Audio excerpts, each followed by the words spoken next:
Hello everyone.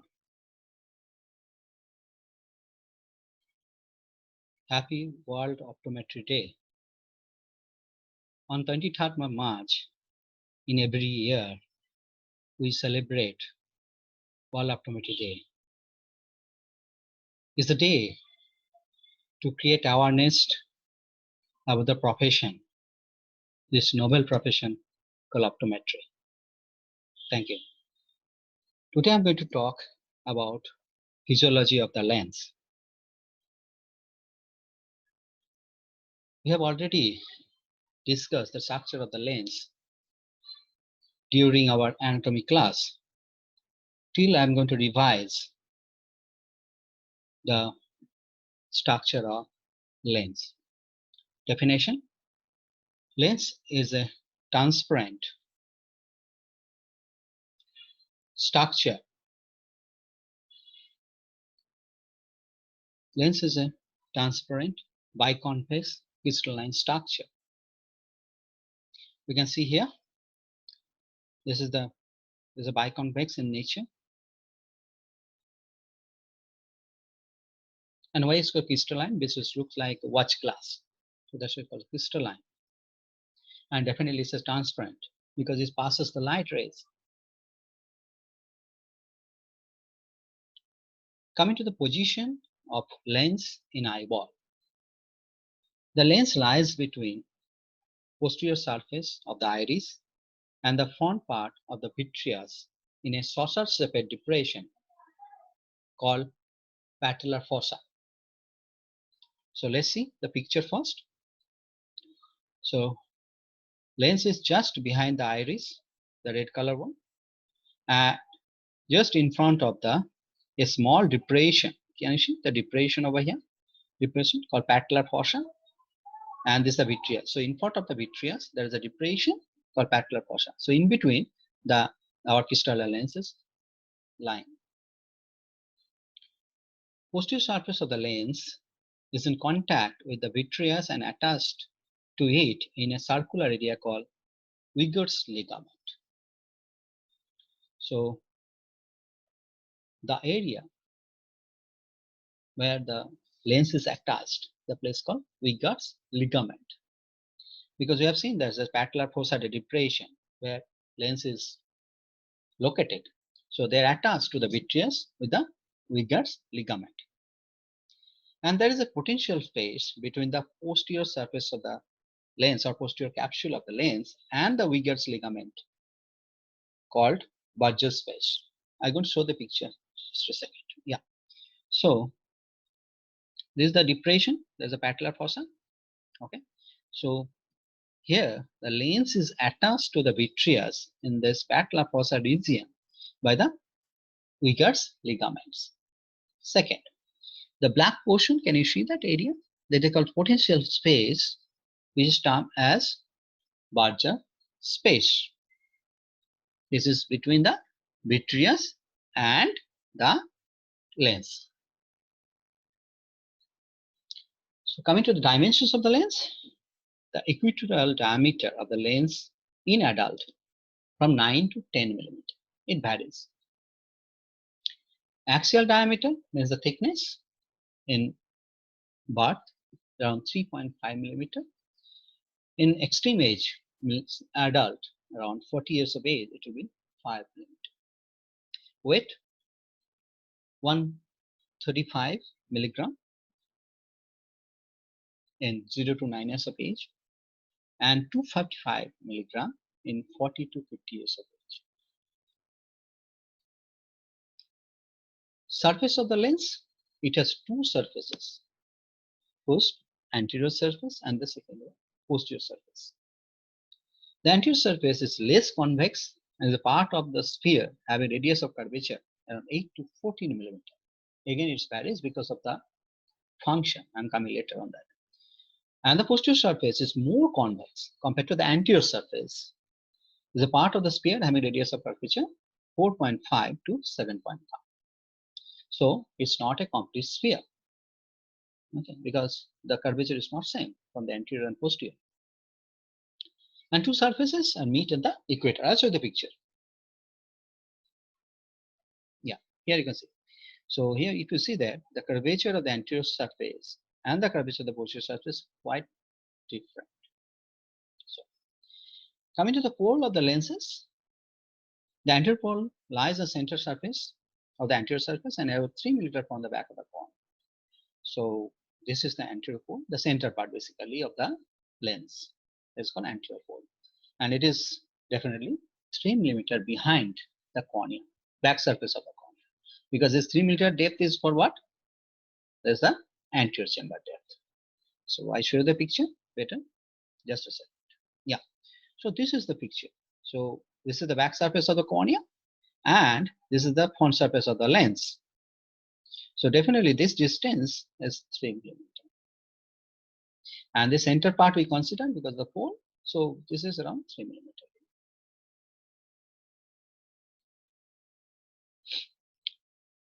Coming to the posterior pole, lies in center part of the posterior surface. Here is mentioned over there. The center part of the posterior surface of the lens, called posterior pole.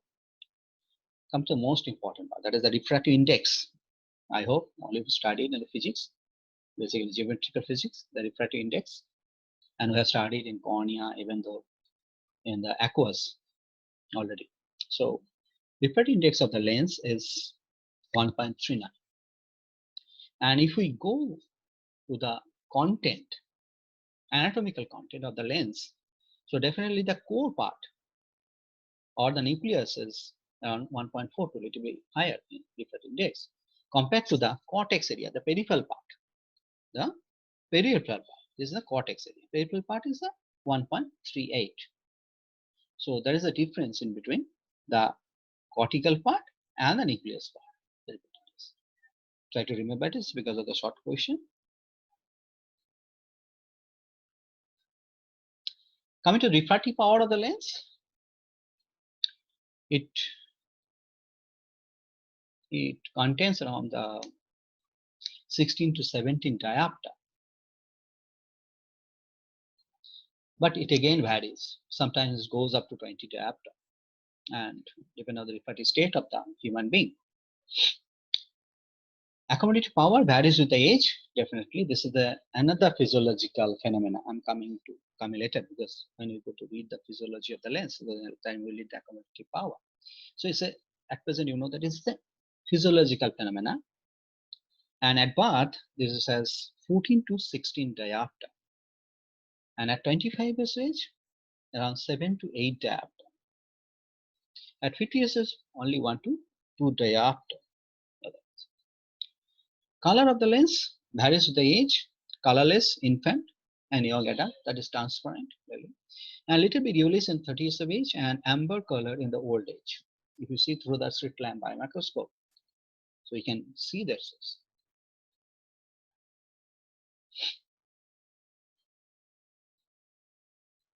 Let's talk about the zones of the lens epithelium. The first cellular layer of the anterior surface of the lens is only in the anterior surface of the lens, not in the posterior surface. Posterior surface doesn't have any cellular layer. So central zone has a cubital. I'll show you the picture. Don't body. Just a second. I'll show you the picture. Yeah, this is the epithelium. You can see this is the epithelium. So and posterior surface we do not have. It doesn't have any cell layer. Okay. So central zone has cubital cells and nucleus rounded and located apical. Intermediate zone, smaller and more cylindrical cells located in peripheral and central zone, nucleus round, same like our central zone and centrally located. But that one apically located, but this is centrally located.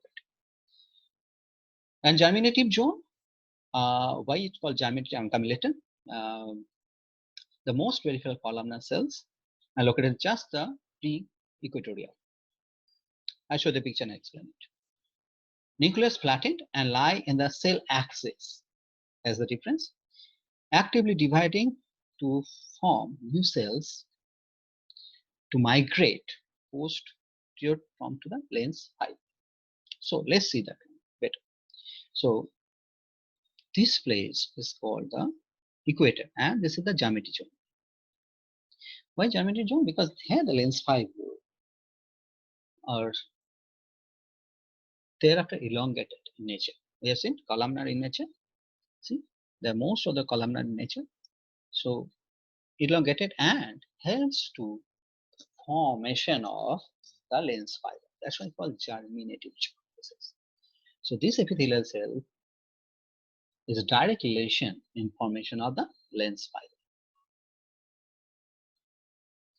Hope this is clear. And if you have question, I know this is one type of teaching methodology, definitely. But if you have question, you can ask me anytime over the phone or conference call, as we have done last week conference call. So same type, people can come in a conference call and ask me to doubt if you have. So I'm available on that. So let's go to the lens fiber.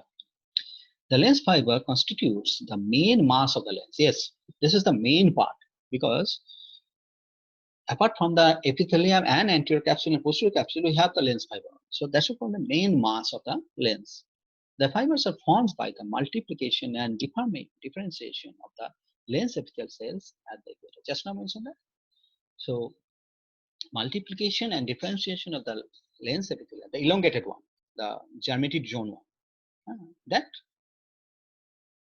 form the lens fiber. Lens cells elongates and turns meridionally. They go to the equatorial region and elongated its nature and then turns meridional. Here, they elongated and turns meridional. That is, it lies beneath of the internal surface of the adjacent of the lens cells, and to begin with the nucleus remain intact but later on disappears. So initially, when it was forming, it's forming the lens fiber. Nucleus is present. Afterwards, this disappears.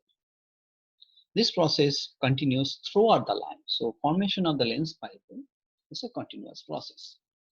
Each elongated cells now called as fiber. So once is the elongation completed and it's turned meridionally, and also they lost the nucleus, then it's termed as a lens fiber. The fibers run meridionally and form the posterior to the anterior surface, and it's look like a U shape. I show you the picture. It's look like, if I see from the anterior surface start to the posterior surface, so it's look like a U, exactly U separate. You can see all lens coming from the anterior to posterior is all like U separate. So that's called U separate fibers. And opposing the lens fiber in the same layer, producing the pattern known as suture. Oh, need to understand it. What is suture then? So this is the opposing the direction. So it is U separate, means if you go to the opposite direction. So this is. So it's look like a suture, same as our, when I did the skeletal structure, our temporal, parietal, ethmoidal, sphenoidal bone. So that time we have seen the suture, the junctions, the same like appearance over here, present in the lens fiber. Anterior suture is erect, Y-shaped, and posterior suture inverted Y-shaped. So there's two sutures are present over there. The anterior one, which is coming from here, it is Y-shaped, and this is which is posterior, so that is inverted Y-shaped. Just remember this is. The lens fiber have a few small vesicles, microfilaments, microtubules, and mitochondria inside the plasma. That are all the cellular contents that is present in it.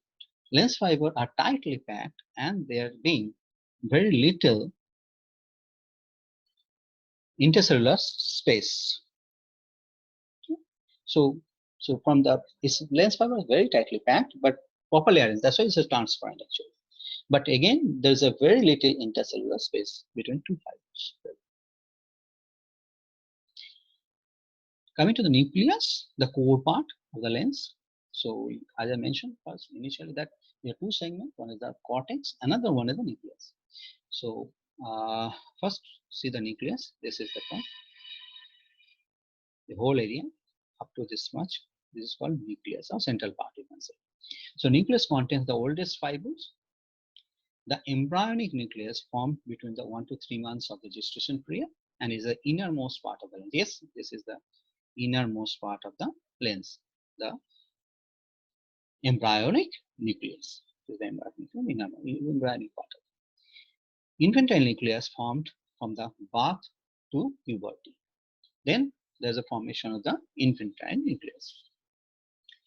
Then adult nucleus corresponds to the lens in adult life. The last one. This is the adult nucleus. The embryonic nucleus and the fetal nucleus, the embryonic one and the fetal one, the center point one, size remain constant throughout the life. There's no change on that actually. Coming to the cortex part, the peripheral part actually, the outside you can say, the cortex peripheral part which is lying just outside the adult nucleus. After the adult nucleus, there's an outside part called cortex. And it's formed by the youngest fiber, obviously, because the formation of that took place over here, an equator. So they get the usually the new fibers always.